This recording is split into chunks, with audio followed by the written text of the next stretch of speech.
asking my husband not to come home after he attended a funeral for a family member?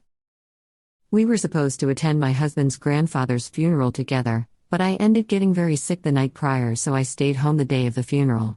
I didn't want anyone else getting this. It feels like I have the flu. My husband attended the funeral with his sister, brother-in-law, and his parents. He left the house around 8:45 a.m. He didn't come home until 8:15 p.m. I knew a funeral luncheon and alcohol was going to be involved, and sometimes my husband does not know his limit. Around 4:20 p.m. I called my husband with no answer. Around 6 p.m. I checked my husband's location. He went back to his sister's house. Around 7:30 I texted his sister asking her if she could try to take my husband's car keys off him. At that point I figured he had been drinking for a good while, and I didn't want him driving home. At 7:40 I texted my husband asking him to not come home. My main reasons for not wanting him to come home were drinking and driving, and honestly me not feeling up to dealing with a drunk person. I'm terribly sick and wanted to get some sleep.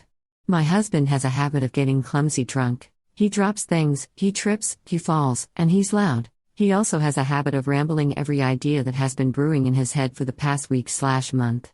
Negative thoughts come out, sometimes angry thoughts come out.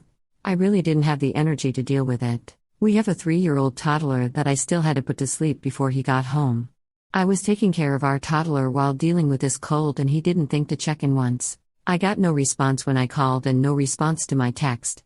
He finally came home at 8:15 p.m. He was drunk and blaming me for being upset after he just buried his grandfather. For what it's worth, I wouldn't say my husband and his grandfather weren't close, but I've only met this man 3 times in the 8 years that I've known my husband.